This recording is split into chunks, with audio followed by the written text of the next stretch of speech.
ओम शांति।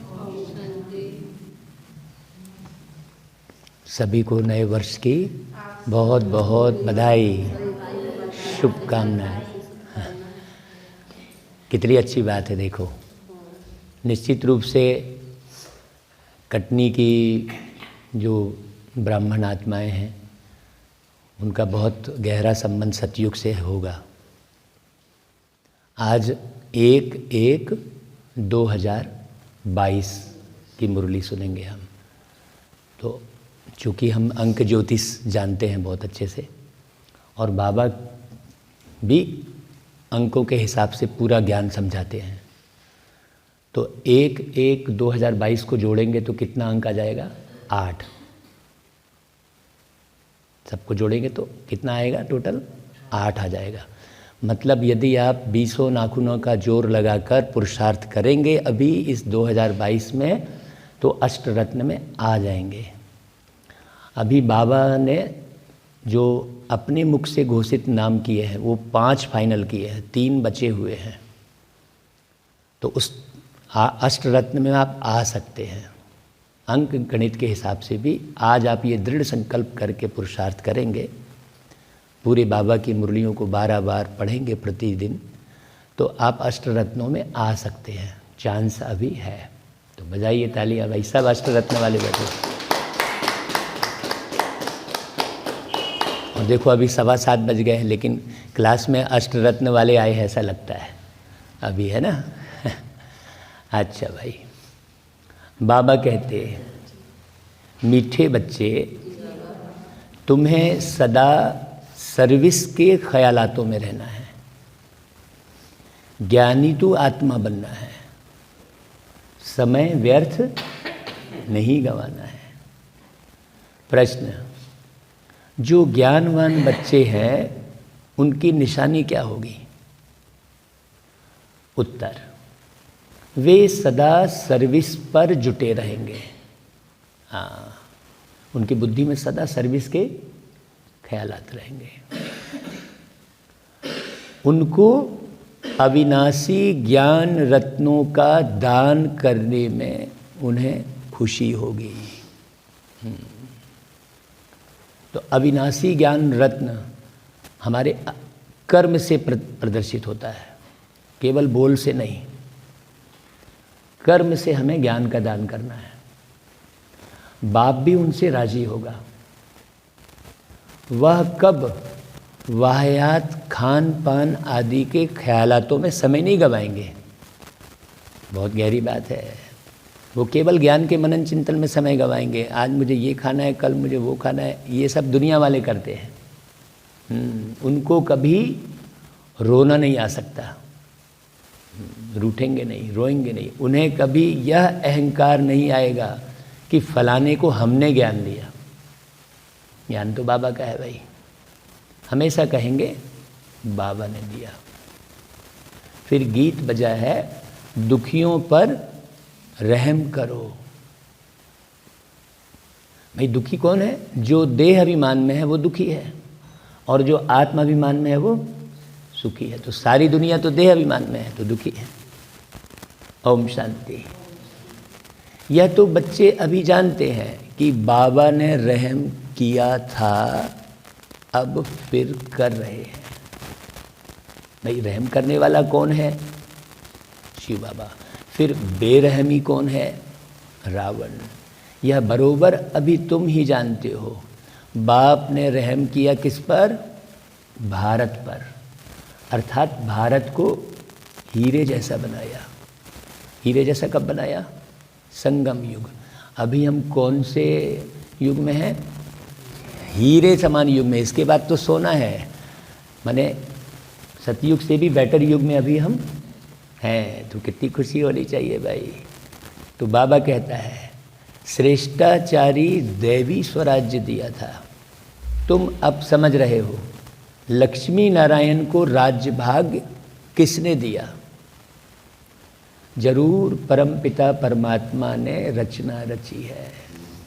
देवताओं ने परमपिता परमात्मा से वर्षा लिया है, यह दुनिया नहीं जानती है ना भाई।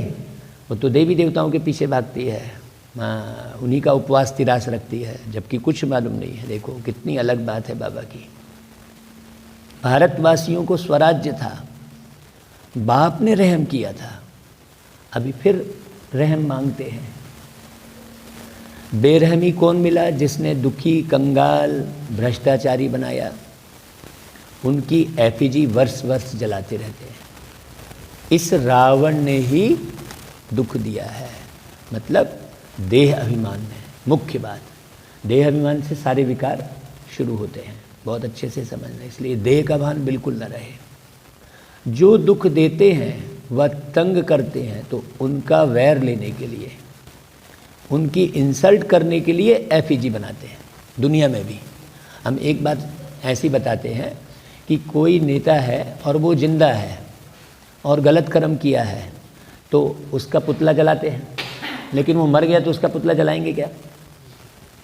नहीं जलाएंगे ना। जब जिंदा है और गलत कर्म किया है तो पुतला जला रहे। इसका मतलब रावण अभी जिंदा है, तभी पुतला जला रहे हैं। लेकिन लोगों को मालूम नहीं है किस रूप में जिंदा है, वो तो बाबा आके बताते हैं। तो बाबा कहते हैं यह सब पतित है, खुद को पतित भी मानते हैं, फिर ईश्वर भी मानते हैं। कितनी गलत बात है। अखबार में डालते भी हैं कि क्राइस्ट से 3000 वर्ष पहले भारत परिस्थान था। सबसे पहले थे देवताएं, फिर इस्लामी, बौद्धि आदि हुए। अभी जो है सिख धर्म भी मात्र 500 साल हुआ है। 500 साल मतलब समझ लो 520 साल हुआ होगा। तो ज़रूर इसके पहले नहीं था। बहुत समझने की बात है। अब भारतवासी चित्रों को भी मानते हैं, इसलिए यह प्रश्नावली भी बनाई है। बाबा ने बच्चों को हिसाब किताब सब बता दिया है। इस पर समझाना बहुत सहज है, परंतु जिनमें ज्ञान नहीं है उनको बुद्धू कहा जाता है, और जिनमें ज्ञान है उनको बुद्धिमान कहेंगे। ज्ञान सुनकर फिर औरों को सुनाना है। भल सर्विस तो और भी बहुत है, परंतु वह सब हुई स्थूल सर्विस। कोई कमांडर, कोई जनरल, कोई प्यादे भी होते हैं। खान पान आदि बनाना यह भी सेवा है, इनका भी फल अवश्य मिलता है। समझते हैं ज्ञानी तो आत्माओं की हम सर्विस करते हैं। सेवा करने वाले दिल पर चढ़ते हैं, सब महिमा करते हैं। बाकी यह जरूर है कि ज्ञानी तो आत्मा बाप को अति प्रिय लगते हैं। मतलब भोजन बनाते समय भी हम ज्ञान युक्त रहें। हाँ, कहीं भी अज्ञान का अंधेरा हमारे पास नहीं आई, ये क्यों, वो क्यों। हाँ, ज्ञानी के पास क्यों, क्या, कब, कैसे, कहाँ, ये ज्ञानी के पास प्रश्न नहीं उठेगा। ज्ञानी मतलब ये 5 प्रश्न से परे। जो ये 5 प्रश्न से परे होगा वो 5 विकार से परे हो जाएगा। बहुत अच्छे से नोट करना। बाबा कहता है इसका मतलब यह नहीं है कि ज्ञानी तू आत्मा मुझे प्रिय है तो दूसरे प्रिय नहीं है। प्रिय तो सब है, सबकी सर्विस दिखाई पड़ती है। बाबा से कोई पूछे मैं दिल पर चढ़ा हुआ हूँ, तो बाबा बता सकते हैं, आपको एहसास होगा।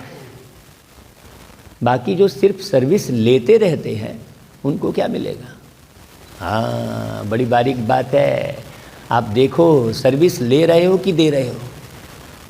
भल राजधानी में आएंगे, परंतु पद तो इतना नहीं पाएंगे ना। तुम मित्र संबंधियों की सर्विस भी बहुत कर सकते हो। बाबा के कहने का मतलब है सर्विस का ख्याल रखना चाहिए, फालतू समय नहीं गंवाना चाहिए। उन्हों को बाबा बुद्धू कहते हैं। बाबा कितनी अच्छी पॉइंट समझाते हैं। प्रश्नावली भी बहुत अच्छी है। हमने तो एक पूरे प्रश्न मंदिर करके 1000 प्रश्नों की किताब निकाली है। उसका नाम रखा है प्रश्न मंदिर। दीदी बिल्कुल सोच सोच के प्रश्न निकाले। तो बाबा कहता है जगत अम्बा है ज्ञान ज्ञानेश्वरी, राज राजेश्वरी है लक्ष्मी। अब इसकी गहराई है बहुत, इस पर मनन चिंतन करना, लिखना। बाबा जो कह रहा है जगत अम्बा है ज्ञान ज्ञानेश्वरी, राज राजेश्वरी है लक्ष्मी, इसका अर्थ निकालना। बाबा कहते हैं वह है सतयुग की लक्ष्मी, और यह महिमा जगत अम्बा की इस समय की है। बच्चों में हड्डी धारना चाहिए।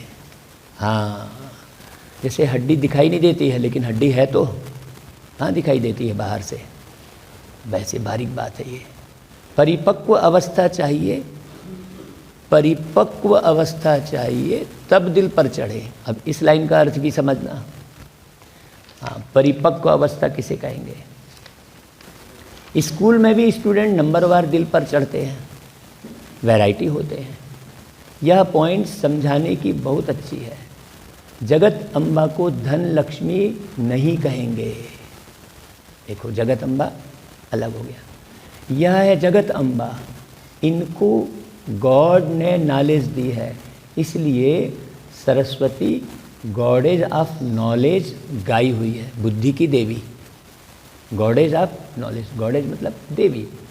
सरस्वती को बुद्धि की देवी कहते हैं ना भाई। स्कूलों में सरस्वती की मूर्ति ही रखते हैं। इस समय इस नाम रूप में गॉडेज ऑफ नॉलेज है, जिस नॉलेज से ही फिर पद पाया है।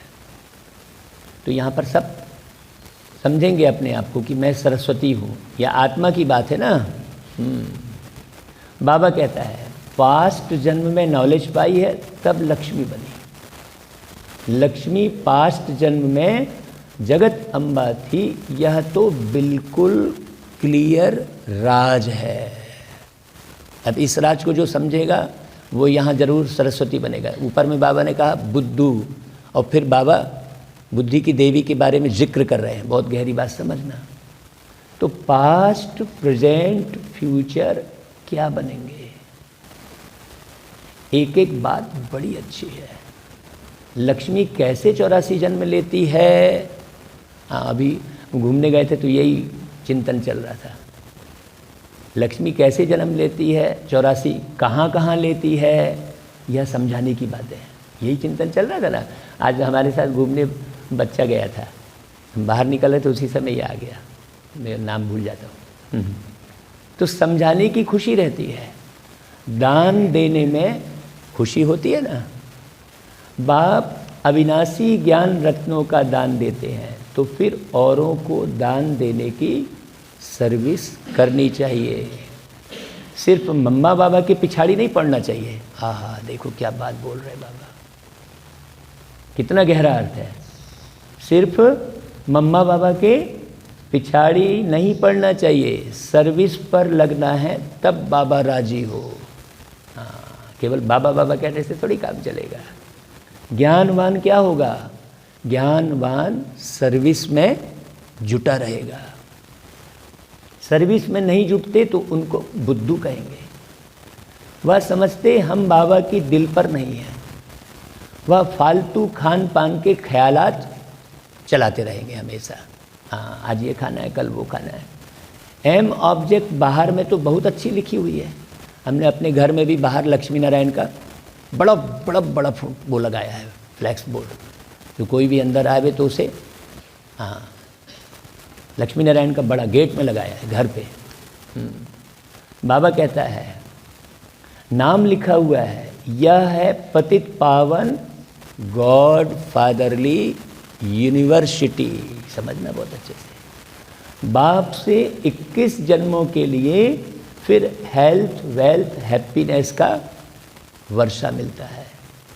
बोर्ड पर ऑक्यूपेशन पूरा लिखा हुआ हो, और शिव बाबा का भी चित्र है, लक्ष्मी नारायण का भी चित्र है, एम ऑब्जेक्ट भी लिखा हुआ है, परंतु समझते कुछ नहीं है। हमने अपने घर के बाहर में बोर्ड लगाया है, ज्ञान की पाठशाला, ऐसा बोर्ड लगाया है, बड़े बड़े अक्षर। बाबा कहते हैं समझते कुछ नहीं है, फिर पूछते भी नहीं है। दुकान होती है तो उन पर बोर्ड लगा हुआ होता है कि नहीं भाई, यह मिल्क की दुकान है, यह फलाने की है, ऐसा लगा रहता है ना। सत्संग पर कभी बोर्ड नहीं लगता है, वह तो नामी ग्रामी हो जाते हैं। यहाँ तो बोर्ड लगा हुआ है, तो 21 जन्मों के लिए दैवी पद प्राप्त करने की शिक्षा मिलती है, परंतु फिर भी बुद्धि में नहीं बैठता है। फिर अंदर आकर पूछते हैं यहाँ का उद्देश्य क्या है, परंतु बोर्ड पढ़ते नहीं हैं जो एम ऑब्जेक्ट समझ सके। नहीं तो लक्ष्मी नारायण को देख के ही समझ में आ जाए। नहीं तो कई लोग समझते हैं ये मंदिर होगा, बाहर फोटो लगाई है, देखना चाहिए ना किसकी दुकान है, परंतु कुछ भी नहीं जानते। आदि देव का नाम भी महावीर हनुमान ऐसा रख दिया है, परंतु यह कौन है, कब होकर गए, यह कोई जानते नहीं है। तुम बच्चों में समझाने की भी बड़ी हिम्मत चाहिए। समझाने वाले में भी अगर कोई विकार होगा तो किसको जरा भी तीर नहीं लगेगा। बहुत गहरी बात है। जरा भी हल्का सा भी चिड़चिड़ाहटपन है अंदर में, चिंता है, ये चिंता भी विकार है। दुख है, भविष्य की चिंता, वो सब विकार है। दुख भी महाविकार है। हाँ, दुख जो है विकारों की तरफ खींचता है। बहुत बड़ा समझना। तो बाबा कहता है अगर किसको तीर लगता भी है तो वह शिव बाबा समझाते हैं। जिनमें कोई अवगुण है तो उनकी समझानी किसको लगेगी भी नहीं, क्योंकि वो देखेंगे ये बोल कुछ और रहे हैं, कर कुछ और रहे हैं। वह तो बाबा आकर किसको दृष्टि दे, ज्ञान देते हैं। वह ऐसे न समझें मैंने इनको बहुत अच्छा ज्ञान दिया। बाबा करते हैं मेरे ज्ञान से इनमें परिवर्तन आया है। यह भी उल्टा अहंकार है। जिसमें रोने की आदत है वह किसको ज्ञान नहीं दे सकते। एक एक शब्द सुनना बहुत अच्छे से। देखो बाबा ने आगे बहुत अच्छी लाइन बोली है, वह तो विधवा हो गई। जिसमें रोने की आदत है वह कभी नहीं समझे कि मैं किसको ज्ञान दे सकती हूँ। वह तो बाप उनका कल्याण कर देते हैं। रोया तो उसकी दुर्गति है, तुम जानते हो। हम हर्षित मुख देवी देवता बनने वाले हैं। अगर किसको उठाना है तो खुद आकर दृष्टि दे देते हैं बाबा। रोते हैं तो विधवा है, यहाँ कहते हैं हम राम के बने हैं, और फिर रोते हैं तो गोया उनका राम मर गया ना भाई। गोया राम से बुद्धि योग टूटा हुआ है, बेमुख है। तो अवस्था बड़ी अच्छी चाहिए। ओम शांति। देखो नींद नहीं आए, बाबा की ज्ञान बहुत जोरदार रहता है। भल कोई प्रभावित होते हैं परंतु वह बाबा की ताकत से प्रभावित होते हैं। तो इसलिए बहुत बारीक जांच करने वाली मुरली है। बाबा जो बोलेगा उसमें कोई गलती नहीं होगी, क्योंकि बाप है ही सत्य। अगर कोई अक्षर निकल भी गया तो बिगड़ी को बनाने वाला बैठा है। इसमें समझने की बड़ी अच्छी बुद्धि चाहिए। बाप तो हमेशा सर्विस पर उपस्थित है। देखो बाप तो हर सेकंड, मिलियन सेकंड सर्विस पर उपस्थित है। आप उनको आह्वान तो करो। उनको बच्चों की भी रखनी है। बीके कहलाते हैं तो मदद भी करते हैं। कोई कोई बीके और ही नुकसान करते हैं, बाबा भी जानते हैं, तो जिज्ञासु भी जानते हैं। हाँ, इनकी चलन ऐसी है, ठीक नहीं है। तब लिखते हैं बाबा इनको अपने पास बुला लो। तुम बच्चों को तो दधीची ऋषि मुआफिक हड्डियाँ देनी है। कोई कोई तो नवाब होकर चलते हैं। बाबा समझाते हैं इस कमाई में भी क्या होती है, ग्रहचारी बैठती है, दशाएं बदलती हैं। बहुत बहुत ज़बरदस्त मुरली है भाई। कब बृहस्पति की, बहुत ध्यान से सुनना, कब शुक्र की, कब मंगल की, कब राहु की, फिर एकदम चकनाचूर हो जाते हैं। अब इसका डिटेल लिखना भाई, इस पर चिंतन करना। मुरली में हर लाइन पर हमें दिन में चिंतन जरूर करना चाहिए कि बाबा ने ये लाइन ग्रहचारी वाली बोली, फिर शुक्र की, फिर राहु की, इसका अर्थ क्या है भाई। बाबा कहते हैं, बाबा बहुत अच्छी अच्छी पॉइंट समझाते हैं। बोलो आप तो बड़े अच्छे बुद्धिमान पढ़े लिखे हो, बोर्ड पर तो पूरी एम ऑब्जेक्ट लिखी हुई है। एम ऑब्जेक्ट को जब समझें तब उस रुहाब से अंदर आए। हाँ, देखो कितनी अच्छी बात है। जब आप आते हो सेंटर पे तो क्या रुहाब रहता है, ये देखना अपना अंदर लिखा हुआ है। गॉड फादर से वर्षा मिलता है 21 जन्म और 2500 वर्षों के लिए। सूर्यवंशी और चंद्रवंशी राजधानी, कोई तो अच्छी रीति समझेंगे क्योंकि नंबरवार ग्राहक है ना भाई। यह सब शिव बाबा की दुकान है, जितने भी विश्व में खुले हुए हैं। किसकी दुकान है? शिव बाबा की। सेठ कौन है? सेठ एक है। यह दुकान तो हजारों लाखों की अंदाज में निकलेंगे। सन्यासियों के कितने दुकान हैं? विलायत में भी हैं सन्यासियों के भी। विलायत वाले समझते हैं कि भारत का प्राचीन योग और ज्ञान सन्यासी ही देते होंगे, परंतु नहीं, यह तो बाप ही देते हैं। यहाँ से ही सुन सुन के वो शिव जी का नाम के बदले कृष्ण का नाम डाल डाल के सुनाते रहते हैं। बहुत सारे सन्यासी हैं जो यहाँ का ज्ञान सुनाएंगे तो आपको लगेगा अरे वहाँ भी तो वैसे ही सुना रहे हैं, लेकिन समझने की बात है मनुष्य कोई भी यह ज्ञान दे न सके। जहाँ भी आत्मा का ज्ञान आपने सुना मतलब यहीं का चुराया हुआ है। ये अच्छे से भटकना नहीं, बाबा मुरली में कह रहा है बहुत अच्छे से, परंतु सिर्फ देने वाले बाप का नाम बदल बच्चे का नाम रख दिया है, क्योंकि फिर उनका रोजगार नहीं चलेगा ना। तुम सिद्ध कर बताएंगे कि हेवन स्थापन करने वाला गॉड फादर ही बैठ समझाते हैं। पोप को भी लिखते हैं भारत की यात्रा पर आए परंतु इस यात्रा को पूरा समझा नहीं, जो बाबा यात्रा सिखा रहे हैं। अब कहो तो तुम्हारे पास किसको भेज दें? यहाँ तो वो लोग आ ना सकें, पोजीशन बहुत रहता है, अपने पोजीशन में बने रहते हैं। यहाँ तो भाई गरीब आएंगे, जो अपनी पोजीशन ठाट बाट दिखाएगा वो नहीं आ सकता, ठसन वाला। भारत की यात्रा पर आए परंतु इस यात्रा को पूरा समझा नहीं। अब कहो तो बता दें, कहते हैं क्राइस्ट बेगर है। इस समय तो भाई हम भी बेगर हैं, बेगर से प्रिंस बनने वाले हैं। भल किसके पास धन बहुत है परंतु बेगर है अभी भी, बहुत बारीक समझने की बात है। कहते हैं क्राइस्ट गरीब है, तो जरूर गरीबी में ही आएंगे ज्ञान लेने। सलाम तो भरना है ना भाई, कयामत का समय है, हिसाब किताब चुकतू होने वाला है सबका। नंबर 1 सलाम करने वाला भी यहाँ ही बैठा है, शिव बाबा, तो वह भी आएंगे। तुम्हारी यह सूर्यवंशी चंद्रवंशी राजधानी स्थापन हो रही है, तो मुख्य चित्र है कौन सा है? लक्ष्मी नारायण का। फर्स्ट, सेकंड, थर्ड उन्हों के चित्र चले आते हैं। मतलब एक लक्ष्मी नारायण नहीं है ना भाई, एक कृष्ण नहीं है, 8 कृष्ण हैं, 8 फिर अलग अलग आत्माएं कृष्ण हैं। बहुत अच्छे से समझना। हमारे तो चित्र विनाश हो जाते हैं, एक्यूरेट चित्र थोड़े ही कोई है। जितने भी चित्र आप देख रहे हैं वो एक्यूरेट थोड़ी है। देलवाड़ा मंदिर में भी जगत अम्बा और लक्ष्मी नारायण के चित्र हैं माउंट आबू में, परंतु किसको पता नहीं कि ज्ञान ज्ञानेश्वरी सो राज राजेश्वरी बनती है। जरूर उनके बच्चे भी होंगे। पढ़ाई है सोर्स ऑफ इनकम, ब्राह्मण ही पढ़कर देवी देवता बनते हैं। ब्राह्मण सो फरिश्ता, फरिश्ता सो देवता। कितना क्लियर है भाई।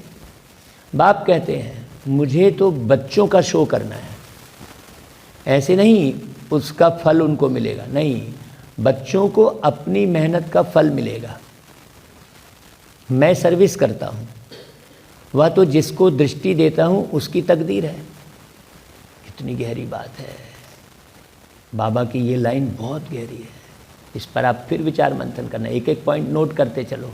ये जो बाबा कह रहे हैं कि भाई मैं सर्विस करता हूँ, वह तो जिसको दृष्टि देता हूँ उसकी तकदीर है।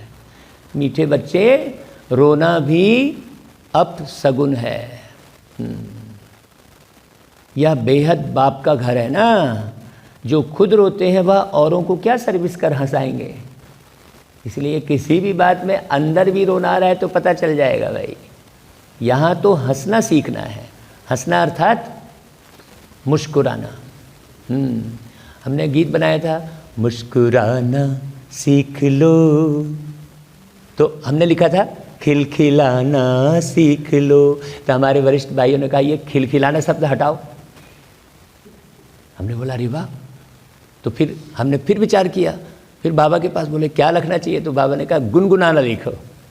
हाँ, तो फिर हमने फिर खिलखिलाना की जगह में गुनगुनाना शब्द किया। आज याद आ गई वो पॉइंट। हंसना अर्थात मुस्कुराना। दुनिया में तो लाफिंग क्लब है, बिना ही मतलब का हंसते रहते हैं। आवाज़ से भी हंसना नहीं है। कितना साइलेंट सिखा रहे बाबा, कितनी शिक्षा दी जाती है, पॉइंट समझाई जाती है।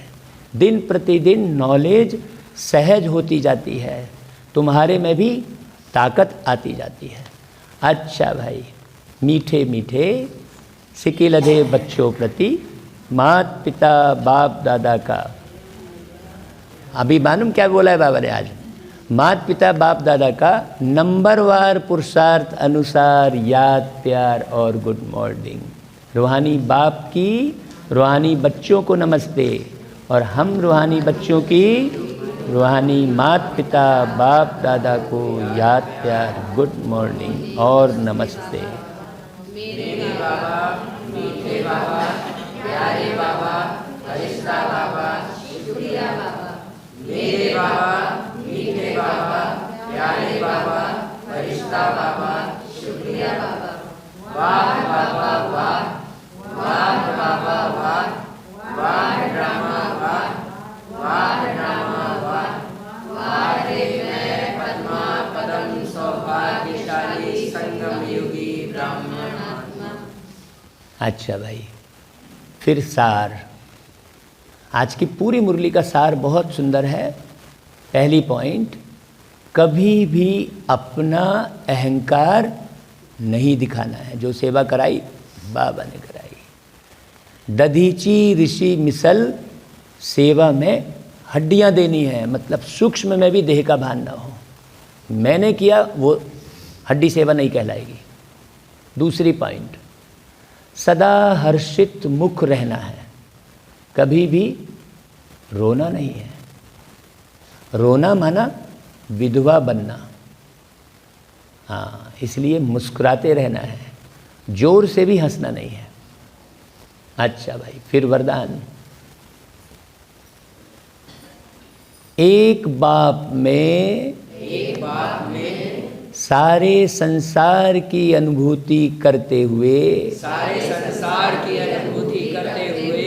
निरंतर एक की याद में रहने वाले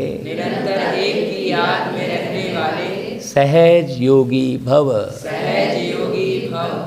एक बाप में सारे संसार की अनुभूति करते हुए निरंतर एक बाप की याद में रहने वाले सहज योगी भव। देखो भाई, सहज योग का अर्थ ही है एक को याद करना। एक बाप, दूसरा ना कोई। तन मन धन सब तेरा, मेरा नहीं। ऐसे ट्रस्टी बन डबल लाइट रहने वाले ही सहज योगी हैं। सहज योगी बनने की सहज विधि क्या है? एक को याद करना, एक में सब कुछ अनुभव करना। किसी की भी याद आई तो बाबा को याद करो। बाप ही संसार है तो याद सहज हो गई ना भाई। आधा कल्प मेहनत की, अभी बाप मेहनत से छुड़ाते हैं। लेकिन यदि फिर भी मेहनत करनी पड़ती है तो उसका कारण क्या है? अपनी कमजोरी। हाँ, किसी पर दोषारोपण नहीं लगाना कि भाई हमारे घर में ऐसा माहौल है तो ऐसा हो गया, नहीं, अपनी कमजोरी है। अच्छा भाई, फिर स्लोगन। महान आत्मा वह है जो पवित्रता रूपी धर्म को जीवन में धारण करता है। अच्छा, आज विशेष अटेंशन है। यह जनवरी मास हम सबके अति प्रिय पिताश्री ब्रह्मा बाबा की संपन्नता और संपूर्णता का विशेष मास है ना। इसी महीने में बाबा 18 जनवरी 1969 को देह त्यागे थे। तो पूरा ही मास हम सब ब्रह्मा वत्स विशेष शिव बाबा के साथ साथ ब्रह्मा बाप के स्नेह में समाये हुए रहते हैं। बाबा कहते हैं यह स्नेह में समाना भी समान बनना है। भक्तों ने इस स्नेह में समाने की स्थिति के लिए कहा है कि आत्मा परमात्मा में समा जाती है। तो कहते हैं आओ हम सभी पूरा ही मास उस लवलीन स्थिति में समाने का अनुभव करें। इसी लक्ष्य से रोज की मुरली के नीचे लव में लीन होने की एक विशेष पॉइंट लिख रहे हैं। आप इसी अनुसार मुरली क्लास के बाद रोज 10 मिनट योग अभ्यास करना जी। तो लवलीन स्थिति का अनुभव करो। उसके लिए पॉइंट है,